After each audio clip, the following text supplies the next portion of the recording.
दोस्तों आज पेश है चोर के घर चोरी। ये कर चित्र है दोस्तों।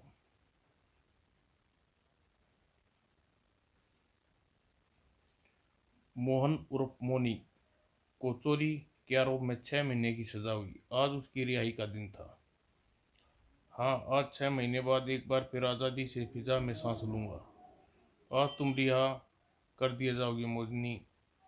हाँ हाँ, आज़ादी के दिन की कितने दिन की मोनी। बाहर जाकर तुम फिर चोरी करोगे, फिर वही यही जेल और सजा का सिलसिला आरंभ हो जाएगा। लेकिन मैं चोरी नहीं करूंगा। मैंने फैसला कर लिया है, मैं जेल से निकलने के बाद शराफत का जीवन व्यतीत करूंगा। शाम को जब उसे रिहा किया गया, आज तुम्हारी सजा समाप्त हुई मोनी। आशा करता हूँ दोबारा ऐसी कोई काम नहीं करोगे जिसके लिए तुम्हें यहाँ आना पड़े।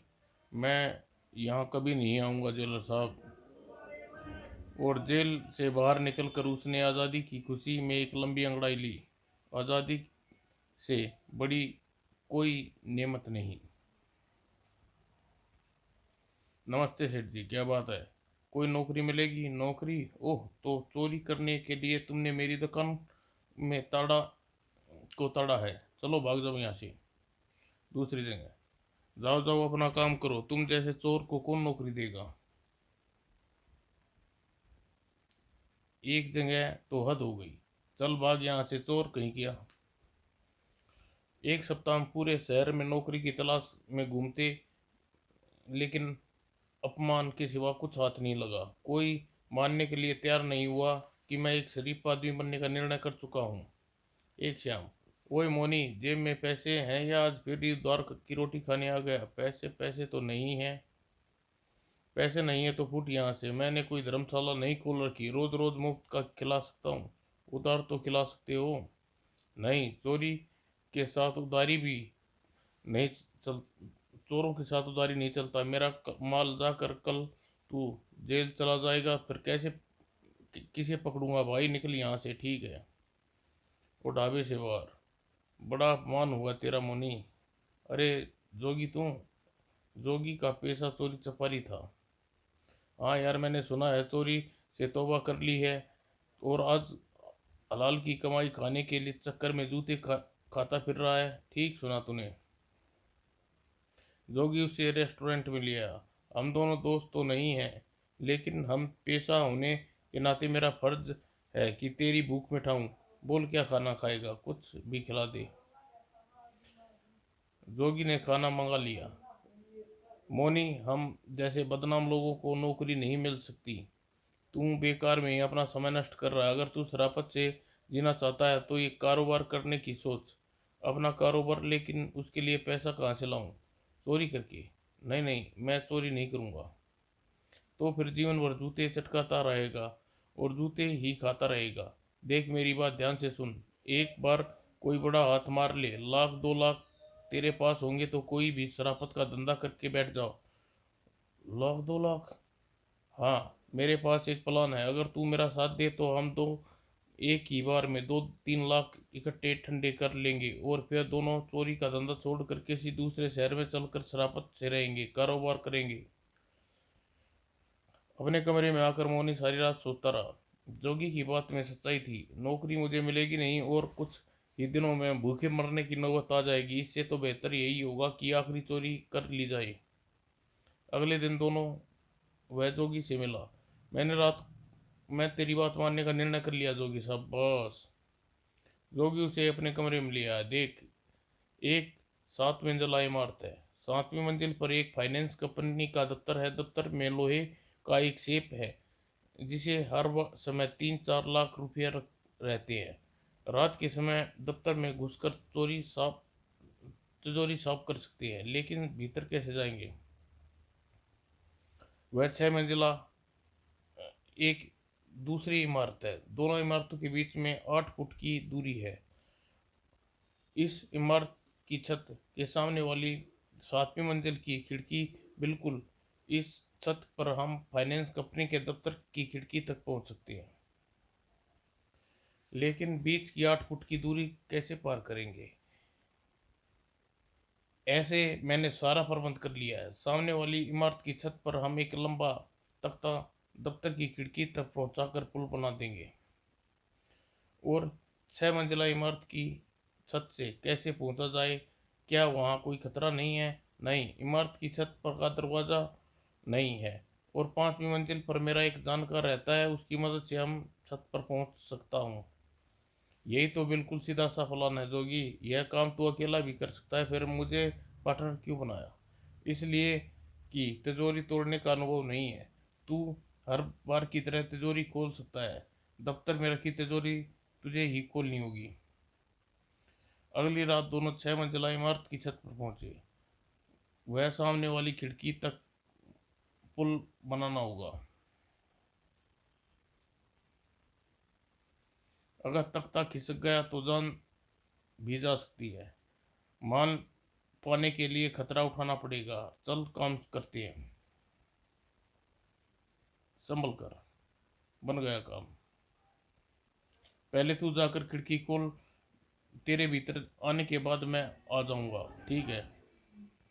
और तख्ते पर पांव रखते हुए वह एक बार लड़खड़ाया। ओह, संभल कर। दूसरी कोशिश में वह तख्ता पार कर गया और खिड़की के सज्जे पर पहुंचकर जेब से क्लास कटर कटर निकाला। और कुछ ही क्षण में खिड़की खुल गई। उसके पीछे जोगी भी आ गया। तिजोरी कहाँ है? इधर। और मोनी तुरंत ही अपने काम में जुट गया। 2 मिनट बाद यह खुल गया। शाबाश, बहुत माल है। हाँ, 2.5-3 लाख से कम नहीं। मा, माल को थैले में भरने में 2 मिनट लगेंगे। अब निकल चल। और जोगी खिड़की से बाहर आया। जोगी सुरक्षित दूसरी तरफ पहुंचने के बाद मोनी खिड़की पर चढ़ना चाहा, तभी मोनी घबरा कर खिड़की पर चढ़ा और उसके पांव की ठोकर से तख्ते को लगा। ओह, अब उधर कैसे जाऊं? चौकीदार ने मोनी की टांग पकड़ ली। भागता कहाँ साले? मोनी बेबस हो चुका था। जोगी का माल लेकर गायब हो गया और मोनी हवालात की हवा खा रहा था। सारे सपने टूट गए। अब कारोबार की जगह जेल की चक्की पीसूंगा। जोगी बड़ी चालाकी से हालात हवालात में एक पत्र भिजवा दिया। यह जोगी ने मुझे भेजा है। ओह मोनी, मैं जानता हूँ कि तुझे अदालत में मेरा नाम लेकर मुझे गिरफ्तार करा सकते थे, पर यह खत इसलिए लिख रहा हूँ कि तुम्हें याद दिला दूँ कि तिजोरी से उड़ाई गई रकम मेरे पास है। कुल 3 लाख रुपए है। अगर मैं पकड़ा गया तो यह रकम भी बरामद कर ली जाएगी और फिर तुम्हारे या मेरे हाथ कुछ नहीं लगेगा। यदि तुम पुलिस को मेरे बारे में न बताओ तो रकम मेरे पास रह सकती है। तुम अपनी जुबान बंद रखो तो तुम्हें 1-2 साल की सज़ा हो जाएगी। अगर चुपचाप वह सज़ा काट लो, तुम्हारा भविष्य भी भला होगा और जेल में बाहर आओगे तो तुम्हें अपना हिस्सा तुम्हें दे दूंगा और तुम रकम शराफत की ज़िंदगी जी सकोगे।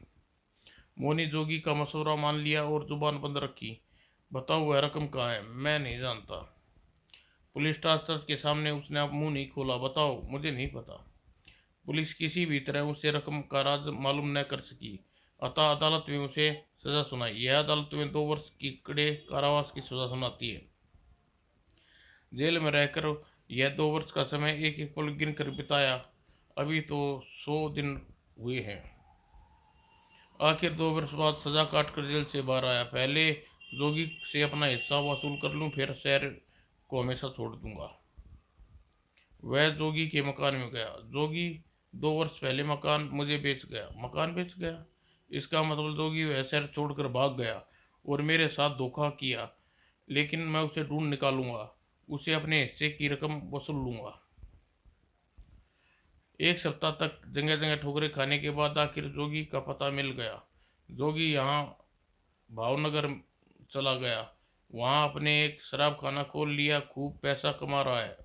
भावनगर? दूसरे दिन वह भावनगर स्टेशन पर ट्रेन में उतरा। मैं आ गया जोगी। और जोगी के शराब खाने का पता उसे पास था। यह है उसका अड्डा। वह टेबल पर जा बैठा। अबे फटीचर, जेब में माल है तेरी? तू यहाँ कुछ पीने नहीं आया हूँ तो तेरा क्या ऐसी की तैसी कराने आया है? चल फूट यहाँ से। ए, तमीज से बात करो। ओए जोरावर सिंह, जरा इसे तमीज की गुद्दी ना पियो। जोरावर सिंह चीते की तरह लपका। तड़ाक। मगर मोनी कमजोर नहीं था और जोरावर सिंह की लात चलाई। जान से मार दूंगा साले। और फिर जोरावर को पकड़ कर उठाया और जोरावर को उसने रुई की तरह उठाकर धुन कर रख दिया। और ले, आह, मार डालूंगा तुझे। शोर सुनकर जोनी अपने कमरे से बाहर आया। ओह, यह तो मोनी है, यहाँ कैसे आ गया? मैं तुझे जिंदा नहीं छोड़ूंगा कुत्ते। ठहर मोनी। जोगी, यह क्या हंगामा हो कर रहे हो तुम मैं यहाँ हंगामा करने नहीं आया जोगी। इन्हीं लोगों ने मुझे लड़ने के लिए मजबूर किया। अच्छा ठीक है, मेरे साथ चलो। जोगी उसे अपने दफ्तर में ले आया। तुम अचानक कैसे आ पहुंच गए? अचानक नहीं, तुम्हें तलाश करता हुआ आया हूँ। मेरा माल निकालो। माल? कैसा माल? कौन सा माल मोनी? ओह, तो अब यह बताना होगा कि बेईमानी कमीने, तेरे कहने पर मैंने 2 वर्ष जेल काटी और तू सारी रकम लेकर ऐश करता रहा। अब पूछता है कौन सा माल? तुम नाराज हो गए? तुम जो चाहते हो तुम्हें मिल जाएगा। तो निकाल मेरा 1.5 लाख रुपए। अब इतनी जल्दी भी क्या है? आखिर तुम 2 वर्ष बाद मिले हो। तू मेरा मेहमान है। मैं पहले एक होटल में ठहरा देता हूँ। कुछ दिन आराम कर ले, फिर बीच में रुपये का प्रबंध कर लूँगा। दरअसल मैंने सारा रुपया कारोबार में लगा दिया।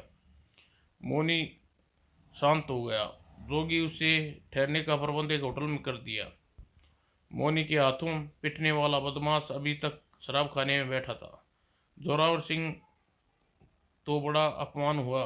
यार, मारा उसने मुझे, मैं उसे छोड़ूंगा नहीं, मार डालूंगा। तभी जोगी वहां पहुंचा। किसे मार रहे हो मिट्टी के शेर? उसी को जिसने तुम्हारे साथ ले गए थे। वह बहुत खतरनाक आदमी है जोरावर सिंह, मैं भी कम नहीं हूँ। एक बार पता चल जाए कि वह इस वक्त कहाँ है, साले को वहीं जाकर खत्म कर दूंगा। उसका पता मैं तुम्हें बता सकता हूँ। बताओ, तब उसके खत्म करने यहाँ वापस आऊँगा। जोगी ने झुककर उसके कान में कुछ कहा और जोरो के आते ही जोगी लपक कर अपने दफ्तर में आया और फोन पर किसी को आदेश देने लगा। जोरावर सिंह अभी यहाँ से निकला है। वह होटल पर प्रशांत की ओर जाएगा। होटल पहुंचने से पहले उसे खत्म कर डालो। जोरावर सिंह नशे में झूमता हुआ पैदल ही चला जा रहा था। जोरो को पीट कर कोई जीवित नहीं बच सकता। गर्दन काट दूंगा उस हरामजादे की। और जब वह गली में प्रवेश किया, आए, यह कौन है? ओ भाई, क्या हुआ तुझे? तभी अच्छ, और जोरा की लाश वहीं छोड़कर कातिल फरार हो गया। और उसी शाम होटल प्रशांत के कमरे में मोनी से मिलने पहुंचा। मेरी रकम का प्रबंध कब तक हो जाएगा जोगी? तुम जब तुम चाहोगे। तो फिर निकालो मेरी रकम। रकम लेनी है तो तुम्हें मेरा एक काम करना होगा। क्या काम? बहुत मामूली काम है। देखो, मैं तुम्हें विस्तार से बताता हूँ। यहाँ भावनगर में एक बिग बॉस एक बिग बॉस रहता है। वह यहाँ के अपराध जगत का किंग है। इस शहर में रहने वाला हर अपराधी उससे डरता है। डाबर नाम का वह बिग बॉस काला धंधा करने वाले हर एक व्यक्ति से टैक्स वसूलता है। जो उसे टैक्स देने से मना करता है उसकी हत्या कर देता है। डाबर का गिरोह बहुत बड़ा है। कोई उसे धोखा देकर नहीं बच सकता। उसी डाबर के पास मेरे कुछ जरूरी कागजात हैं। उसमें से एक काले ब्रिफकेस में बंद करके अपनी लाइब्रेरी में कहीं छिपा रखा है। मैं चाहता हूँ तुम मुझे वह ब्रिफकेस चुरा कर ला दो। तुम यह खुद काम क्यों नहीं कर लेते? तुम्हें पता तो है मैं ताले तिजोरियां नहीं खोल सकता, इसलिए चाहता हूँ यह काम तुम कर दो और ऐसा करके मैं डाबर के हाथों मारा जाऊं। नहीं जोगी, इतने बड़े बदमाश की शत्रुता मोल नहीं ले सकता। शत्रुता तो तुम उससे मोल ले चुके हो। सुबह तुमने जिस व्यक्ति की पिटाई की थी वह डाबर का आदमी है और आज दोपहर उसकी हत्या हो गई। हत्या? हाँ, जोरावर को किसी ने चाकू घोंप कर मार डाला। वैसे सुबह तुमने भी उसे जान से मार डालने की धमकी दी थी। अगर मैं चाहूँ तो पुलिस को डाबर को तुम्हारे पीछे लगा सकता हूँ। शराब खाने में उस समय जितने भी लोग थे सभी गवाही देंगे तुम जोरावर को मारना चाहते थे। लेकिन मैं जोरावर को नहीं मारा। मैं जानता हूँ क्योंकि जोरावर खुद मैंने मैंने मारा है, इसलिए मेरा कुछ नहीं बिगड़ सकते। और हत्या मैंने तुम ही को काबू में करने के लिए की है। अब जरूरी अगर तुम मेरी खैरियत चाहते हो तो मेरा काम कर दो और बाद में मेहनत ताना लो और अब चले जाओ यहाँ से। कमीने, उफ, मैं तुझे जान से मार डालूंगा। रुक जाओ मोनी, मुझे लड़कर तुम कोई लाभ नहीं होगा। मोनी, मेरे चक्कर में फंस चुके हो। तुम्हें रकम की जरूरत है, मेरा काम कर दो, बदले में तुम्हें 10,000 रुपये दूंगा। और मेरी पिछली रकम भूल जाओ, उस रकम को। अपनी जिंदगी की फिक्र करो, इस वक्त मेरे हाथ में है। जल्दी फैसला करो, जोरावर हत्या का अपराध या फांसी पर लटकना चाहते हो या मेरा काम करके इस शहर से जीवित वापस जाना चाहते हो। मोनू मजबूर था, लेकिन जोगी डाबर जैसे बड़े बदमाश के घर चोरी करना आसान काम नहीं है। बहुत आसान है, क्योंकि डाबर के घर कोई पहरा नहीं रहता। वह बड़ा बदमाश है, इसलिए खुद को सुरक्षित समझता है। कोठी में वह अकेला ही रहता है। तो ठीक है, तुम मेरे लिए एक काला लिबास और एक जोड़ी काले दस्ताने, एक पिस्तौल और एक नकाब का प्रबंध कर दो। मुझे डाबर की कोठी का पता बताओ, भीतर का नक्शा समझा दो। रात 12 बजे मोनी डाबर की कोठी के पिछले भाग में था। चार दीवारी कूद कर भीतर जाना होगा। चार दीवारी के निकट एक पेड़ को देखकर उसकी आंखें चमक उठी।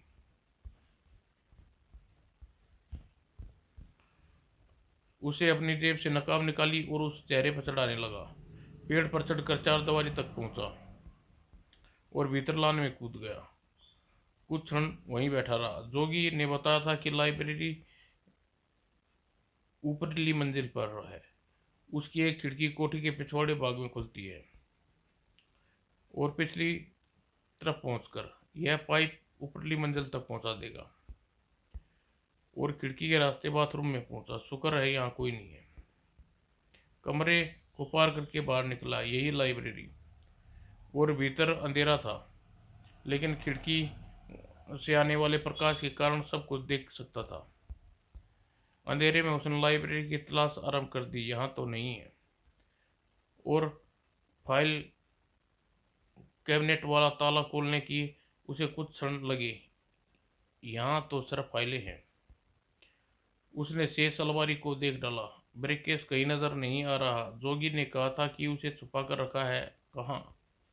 चालाक लोग अपनी कीमती चीज छुपाने के लिए गुप्त तिजोरियां बनाते हैं। तो क्या इस लाइब्रेरी में भी कोई गुप्त तिजोरी है? उसने अपनी किताबों वाली अलमारी को ध्यानपूर्ण निरीक्षण किया और अलमारी को अपनी जगह से घूम गई और सीधी शेप खुल गई। मिल गया, इसे खोल कर देखना चाहिए। और वह ताले से जूझने लगा, लेकिन ब्रिकेस लॉक था। उसे झुककर देखा तो बाहर आठ हुई, शायद कोई आ रहा है। उसने ब्रिकेस मेज के नीचे रखा और रिवॉल्वर निकाल कर दरवाजे के निकट दीवार से लग कर खड़ा हो गया। दरवाजा धीरे से खुला, परंतु हरकत मत करना डाबर, वरना तुम्हारे जीवन का सफर यहीं समाप्त हो जाएगा। जोगी का हुलिया जो हुलिया बताया था उसके अनुसार वह व्यक्ति डाबर था। कौन हो तुम? जानते नहीं इस मकान में घुसने की कीमत क्या है? जानता हूँ। फिलहाल तुम अपनी पिस्तौल नीचे डाल दो। डाबर पिस्तौल नीचे फेंक दी। मोनी ने उसे फुर्ती कुर्सी से बांधकर उसी गाउन की डोरी से बांध दिया। तुम जो भी हो, इस हरकत के बाद ज्यादा दिन जीवित नहीं रहोगे। उसकी धमकियों की अपेक्षा करके मोनी ब्रिकेस उठाया। ओह, यह ब्रिकेस तुम्हारे पास कहाँ से आया? मैंने तुम्हारी तिजोरी से निकाला है। अब इसकी चाबी चाहिए। मेरी बात सुनो, तुम बहुत बड़ी गलती कर रही हो। सेटअप, चाबी निकालो। फिर उसने डाबर के गाउन की जेब में हाथ डाला। और खामोश बैठे रहो। ब्रश की चाबी गुच्छे में मौजूद थी। इसे न खोलो, तुम्हारे मतलब की कोई चीज़ नहीं है, इसे वापस रख दो, तुम्हें 5,000 रुपये दूंगा। लेकिन मोनी ने ब्रिकेस खोला। ओह, इतने रुपये! और ब्रिकेस की चाबी गुच्छे से निकाल ली। जोगी ने मुझसे झूठ बोला था, ब्रिकेस में कागजात हैं। कमीना मेरे हमेशा मेरे हाथ धोखा करता है। अगर इसकी बार मैंने उसकी बात मानने के लिए मजबूर हूँ। सुनो, यह रकम हजम नहीं कर पाओगे, भले ही तुम मेरा चेहरा छुपाए हुए हो, तुम्हारी तलाश कर लूंगा, फिर कुत्ते की मौत मारूंगा। फिलहाल तुम बकवास बंद करो। फिर उसने डाबर के मुंह में कपड़ा बांध दिया और एक बार हाथ बंदरों को हाथ फेर कर देखा।